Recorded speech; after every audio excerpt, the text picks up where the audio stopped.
Into the Greensboro Sports Radio Football and Focus show, and we are being joined live on the phone with Coach Martin Samek. Coach Samek, how are you doing? I'm doing pretty well. How about you? Doing great. Well, Coach, I couldn't congratulate you enough bringing the Parkland Mustangs, my Parkland Mustangs, by the way, back to the playoffs for the first time in 8 years and their first winning season in 10 years. Phenomenal job, Coach. Thank you very much. Well, Coach, you had a little bit of chance to look at the brackets. They were predicting that you were going to play Charlotte Catholic. That's who you thought you were going to play. Now you're going to play them. So what's your thoughts? Well, on Charlotte. Well, first of all, it's like you said. It's great that we're in the playoffs. But onto who we're playing, Charlotte Catholic, very good team. Fundamentally sound. I think they're the defending state champions. Great winning tradition. Great coaches down there. I know several of the coaches. I can't say enough good things about their program, their coaches, their fans. But I think it's going to be great for our kids to go down to Charlotte and play somebody from Charlotte, regardless of the outcome. And we're going down there to, we're not going down there to like, hey, we just made it and woo-hoo and all that. But we're trying to go down there and win a football game. But I think it's a great experience for our kids to go down and face a quality opponent and a quality program such as Charlotte Catholic. Well, Coach, I was calling the game last year when you opened your season up with Northeast Guilford, and that was the beginning of your third season at Parkland, and you got your first win in the Gatorade bath there. So you guys went 3-8 last year. Tell me a little bit about your journey there at Parkland, where you started from and where you're at now, because it's a great story. Well, it is now, but it didn't start out that way. I mean, it's a lot of sleepless nights. We didn't win a game my first 2 years there, and before that, I think the program was kind of struggling. It was kind of in between 2 wins and 4 wins for several years, and it fallen on hard times for various reasons. But we took over, and when I got hired by Dr. Lee, who hired me, I said, look, it may take 2, 3, 4, 5 years to get this fixed, or to get it back to where it's competitive or respectable. And after my first year, we didn't win a game, JV or varsity. Then Mr. Hardy was hired as our principal, and I worked with Mr. Hardy when I was assistant coach over at Mount Tabor. And I told him the same thing. I said, we're in a process right now. It's something that's just taking time. And we didn't win a game, JV or varsity, that second year. So we were 0-42.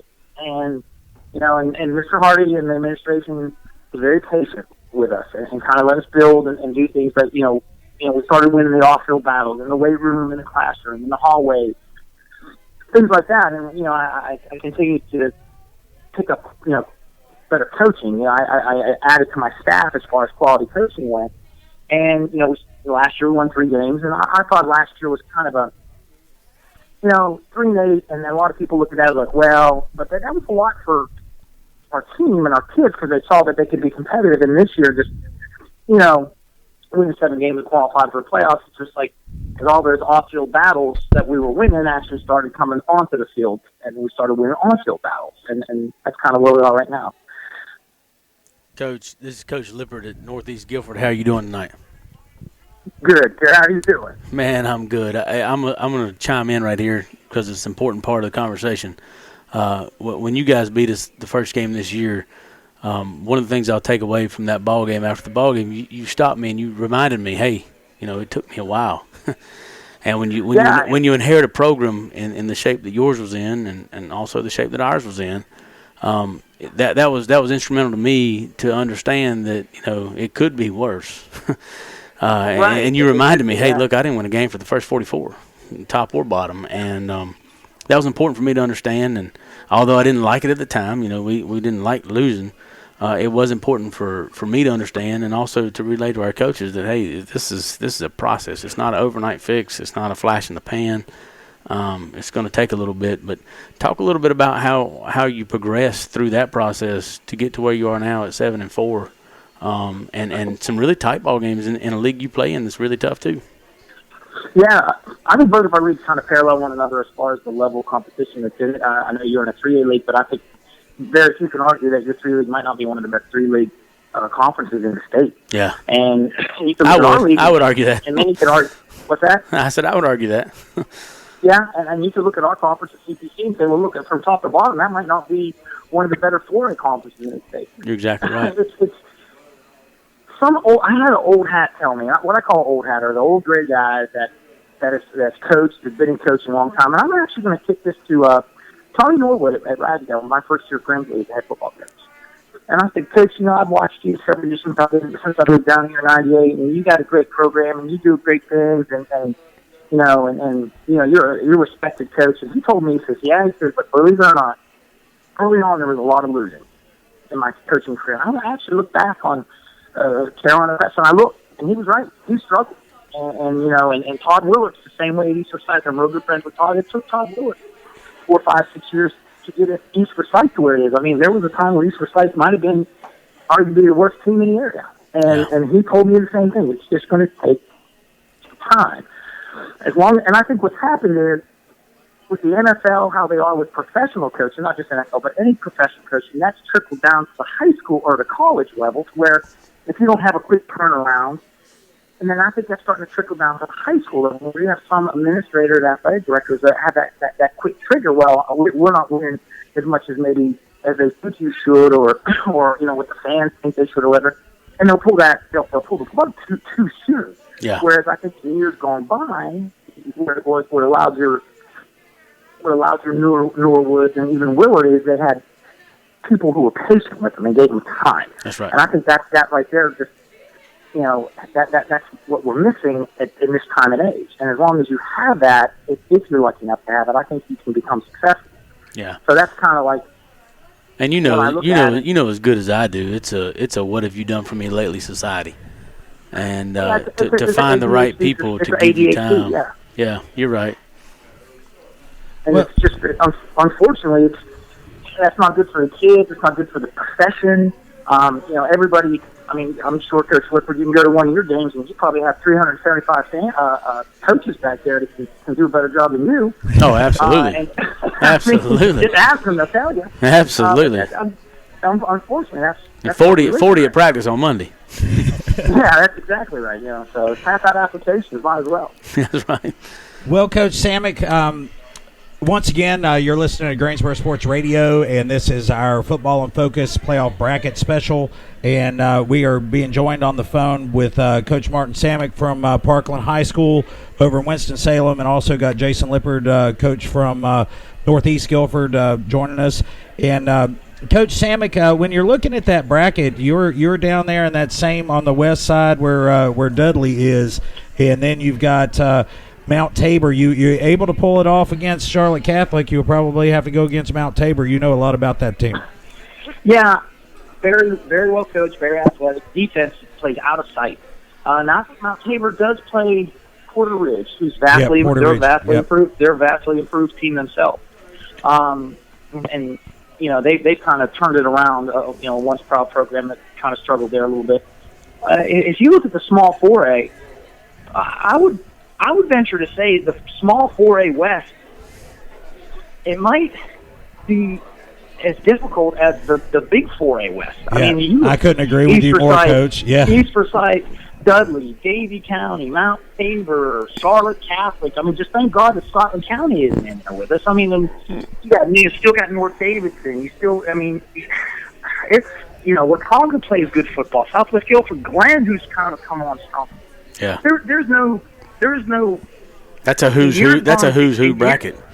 That's exactly right. In years gone by, you had a couple teams that were somewhat suspect, or maybe even had a losing record. There were times where you had teams that had 2, 3, 4 wins getting into the playoffs, and that's not the case. Not this year. Yeah, the worst record you got down there in that Western bracket, the West Midwest, is the Harding University with a 5-6, and then you start talking about Southwest Guilford at 7-4 is their overall, and then you got Glenn in that bracket too that's been playing some fantastic football.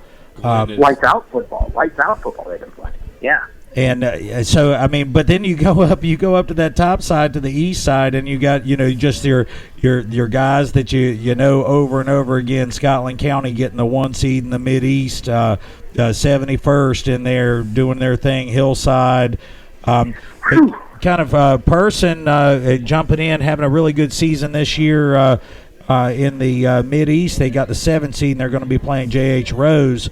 I mean, it's I will say whoever wins the 4 small A championship earned it for sure.